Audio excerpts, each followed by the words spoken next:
90 రోజుల కోర్సు పూర్తి చేస్తే చాలు 100% ప్లేస్మెంట్ సపోర్ట్ తో సాఫ్ట్వేర్ జాబ్ మీ సొంతం. వెంటనే కోడ్ జ్ఞాన్ డెస్టినేషన్ ని సంప్రదించండి.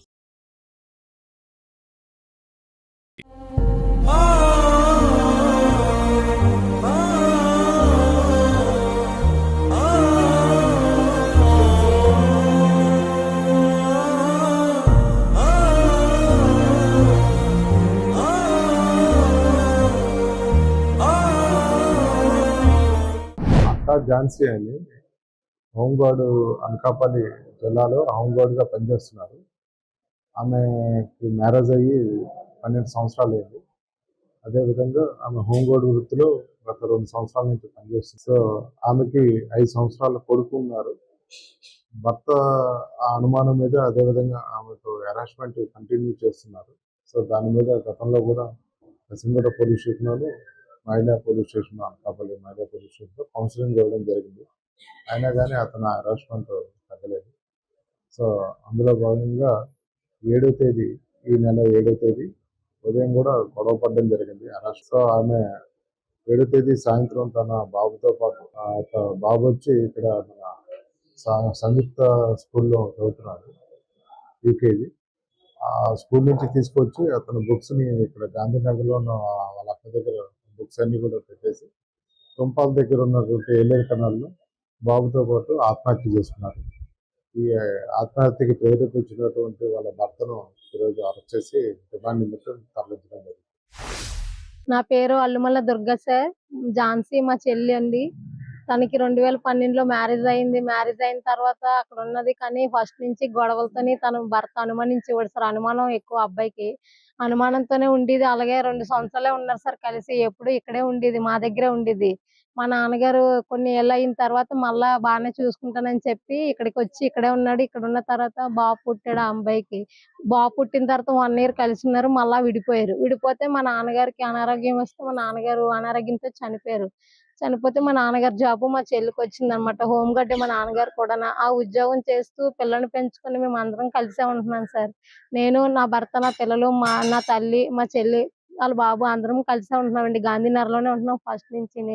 గత 4 నెలలు సార్ అక్కడికి వెళ్ళిపోయింది. నేను నా భర్తతోనే ఉంటాను. ఎప్పటికైనా పిల్లడికి తండ్రి కావాలి, ఎప్పటికైనా తండ్రి లేనోడుగా బ్రతకూడదు, ఆడే మారతాడని ఉద్దేశంతో ఆడికి వెళ్ళిపోయింది సార్. ఎన్నో సార్లు మేము పోలీస్ స్టేషన్ లో కంప్లైంట్ ఇవ్వడం, గొడవలు అయితే ఈ అమ్మాయి ఇలాగే అలిగి వెళ్ళిపోవడం కూడా జరిగింది. ఎప్పుడు అలిగి వెళ్ళిపోయినా వచ్చేసి సార్ ఈసారి మాత్రం ఇంకా ఎవరికి చెప్పకుండా వెళ్ళిపోయింది. నవ్వుతూ వెళ్ళిపోయింది, ఎవరికి ఏం చెప్పకుండా. మరి లక్షవారం అయిందో శుక్రవారం గొడవ అయిందో నాకు తెలియదు సార్ నిజంగా. శుక్రవారం ఉదయం మాది పాన్ షాప్ సార్. శారదానగర్ లో మా షాప్ ఉంది. నేను షాప్ దగ్గరికి వెళ్ళిపోయాను. మా హస్బెండ్ జాబ్ కి వెళ్ళిపోయారు. మా పాప ఏమో కాలేజ్కి వెళ్ళిపోయింది. మా అమ్మగారు కింద టిఫిన్ షాప్ సార్ మా అమ్మగారిది. షాప్ దగ్గర ఏమో అమ్మున్నది. ఉదయం 9 గంటలకు వచ్చి రాయడం అయితే ఏటో రాసింది సార్. నా భర్త అన్నారంటే, "ఏంటి ఝాన్సీ ఏం రాస్తున్నావు" అంటే, "ఏం లేదు బావా, మామూలుగానే ఉన్నాను" అనేసి అన్నదండి సార్. అంటే తన డ్యూటీకి వెళ్ళిపోయాడు. ఈ అమ్మాయి ఇంటి దగ్గర మధ్యాహ్నం దాకా ఉండి మరి మధ్యాహ్నం ఎన్ని గంటలకి బయటకు వెళ్ళిందో కూడా తెలియదు, వెళ్ళిపోయింది. ఆయన భోజనానికి వచ్చేసరికి లేదంట సార్. భోంచేసి పడుకొని లేచేసరికి ఇంట్లో ఉన్నదంట.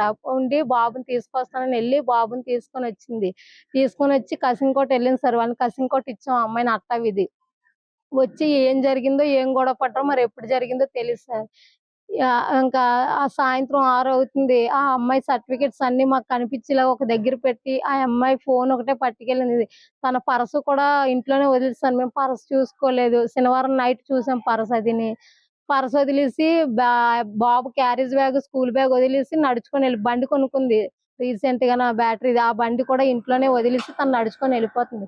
వీధిలో అందరూ అడిగారంట, "ఏం ఝాన్సీ నడుచుకొని వెళ్తున్నా" అంటే, "ఏం లేదు, మా అక్షయ్ తెస్తాడు బండి, నడుచుకొని వెళ్తున్నాను" అని చెప్పిందంట. వెళ్తుంటే మా పాప కాలేజ్ నుంచి వస్తుంటే పాపకి ఎదురై, "ఎక్కడికి వెళ్తున్నావు పిన్ని" అని అడిగితే, "ఇక్కడికే పని మీద వెళ్తున్నానమ్మా, నేను వచ్చేస్తాను, క్యారేజ్ అది ఏమి తీయొద్దు, అలాగే ఉన్నాయి, నేను వచ్చి మా ఇంటికి వెళ్ళిపోతానని" చెప్పేసి వెళ్ళిపోయిందంట సార్. అంతే వెళ్ళిపోయి 6:30కి ఇంట్లోంచి వెళ్ళిపోయింది. గాంధీనగరం వచ్చి 6:30కి వెళ్ళిపోయింది అనమాట. వెళ్ళిపోయింది. ఇంకా అలాగే ఎక్కడికి వెళ్ళింది ఎవరికి తెలీదు. ఫోన్ చేసినా కూడా ఫోన్ ఎత్తలేదు. తనే నాకు 7 గంటలకు ఫోన్ చేసింది. ఫోన్ చేసి, "అక్క నీకు ఇలా 10,000 ఇస్తున్నాను, నీ దగ్గర ఉంచు, నాకు మళ్ళా 10,000 తర్వాత అడుగుతాను, ఇచ్చి" అని చెప్పి లాస్ట్ మాట అదే చెప్పింది సార్. ఝాన్సీ ఏమి అనేసి అంటే, "ఏం లేదు మామూలుగానే అక్క" అని నవ్వుతూనే చెప్పింది సార్. నవ్వుతూ చెప్పిన బాబు ఏదో చేస్తున్నాడు. "ఏ పండు" అని అరిచింది. "ఎక్కడికి వెళ్ళావని కూడా నేను అడిగాను. అడిగితే నాకు ఏ సమాధానం చెప్పలేదు. చెప్పలేదు. ఇంక ఫోన్ పెట్టేసింది సార్. ఫోన్ పెట్టేసిన తర్వాత నేను చాలా సార్లు ఫోన్ చేశాను. ఎత్తలేదని వేరే వాళ్ళు ఫోన్ అడిగి ఆ నెంబర్ నుంచి కూడా చేశాను. ఎవరి ఫోన్ నుంచి కూడా ఎత్తలేదు. ఇంకా ఆ టైంలోనే గోదావరి కాలువ దగ్గరికెళ్ళిపోయి 7 తర్వాతే టైం చెప్పలేదు గానీ, ఆ రోజే శుక్రవారం నాడే గోదావరి కాలువలో దూకి బాబుని ఎత్తుకొని కుర్కురే ప్యాకెట్లు కొన్నదంట. కొని ఆడి చేతికిచ్చి వాడిని అలాగ అడిసేసి ఆ అమ్మాయి అలా దూకేసిందంట సార్. ఏం జరిగిందో తెలీదు. ఆ అబ్బాయి అంతటా ఝాన్సీ వాళ్ళ ఆయన 8:30కి నాకు ఫోన్ చేశాడు.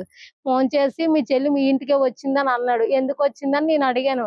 అడిగితే ఏం లేదు అన్నాడు. ఏమీ లేకుండా నువ్వెందుకు నాకు ఫోన్ చేసావు? ఏదో జరిగే ఉంటది. ఏం జరిగిందో చెప్పు అని నేను అడిగాను.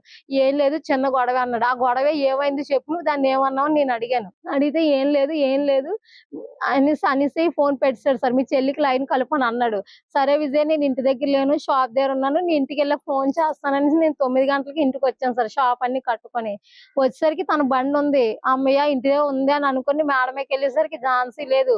మా పాపని అడిగాను, పిన్ని ఏదమ్మా అంటే, అమ్మ పిన్ని సాయంత్రం వెళ్ళిపోయిందమ్మా, ఎక్కడికి వెళ్ళిందో తెలియదు, నేను బయటికి చెప్పింది అనేసి అన్నది.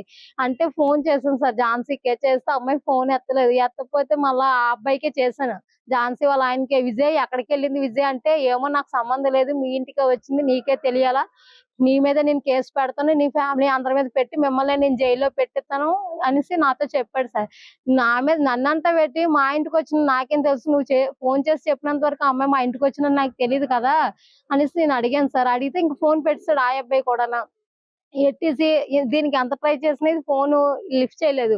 లిఫ్ట్ చేయకపోతే సర్లే ఎప్పుడు అలిగి గొడవ మీద ఎప్పుడు వెళ్ళిపోద్ది వస్తది, ఏ ఫ్రెండ్ ఇంటి దగ్గర ఉందేమో చాలా నాకు తెలిసిన వాళ్ళకి వాళ్ళ ఫ్రెండ్స్ కి ఫోన్ చేసి అడిగితే ఎవరు ఎక్కడ రాలేదన్నారు సార్. కానీ శుక్రవారం ధైర్యంగానే ఉన్నాము, ఎప్పటికైనా తిరిగి వచ్చేస్తది అనుకోని శనివారం చూసాం సార్, రాలేదు. నేను శనివారం మధ్యాహ్నం ఉదయం 11, 12 ప్రాంతంలో స్టేషన్కి వెళ్ళి కంప్లైంట్ ఇచ్చాను సార్. సార్లు కూడా తన నంబర్ ట్రాప్ చేస్తే గాంధీనగరం సంయుక్త స్కూల్ దగ్గర వెంకటరమణ గుడి దగ్గర ఉందమ్మా లొకేషన్ అంటే, మధ్యాహ్నం నేను ఇక్కడికి వచ్చి అంతా ఎతికాను సార్, ఎక్కడా లేదు. మా ఫ్రెండ్ ఒక అమ్మాయి ఉంది స్వాతి అని, తనతో ఫోన్ నెంబర్ తీసుకొని తన ద్వారా ఎంక్వైరీ చేస్తే తను కూడా ఎంక్వైరీ చేస్తే ఎక్కడా లేదని చెప్పింది. ఫైనల్ గా ఆదివారం ఉదయం సార్, ఆదివారం ఉదయం మేము ఆదివారం ఉదయం ఆల్రెడీ ఎతకడానికి వెళ్ళాం సార్. ఎక్కడ మాకు దొరకలేదు బాడీ.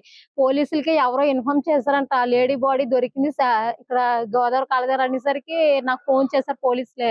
తేజని అని ఉన్నారు, ఆయన నాకు ఫోన్ చేసి, ఉన్నారమ్మా ఎవరిదో లేడీ బాడీ దొరికింది, నువ్వు అర్జెంట్ గా రండి అంటే మా హస్బెండ్ ని పంపించాను. ఆయన వెళ్ళిన 10 నిమిషాల్లో మళ్ళా నాకు ఫోన్ చేసి, అనుమానంగా ఉంది నువ్వు తొందరగా రా అంటే వెళ్ళేసరికి తనే సార్. తనా కాదని అనుమానించారు, కానీ చూసేసరికి లేదు ఆ అమ్మాయి ఏంటి నాకు తెలుసు కన్ఫర్మ్ గా, ఎన్ని సంవత్సరాలు నాకు తెలియదు ఏంటి ఆ అమ్మాయిని నేను కన్ఫర్మ్ చేశాక తన బాడీని కట్టి పక్కన పెట్టారు అన్నమాట.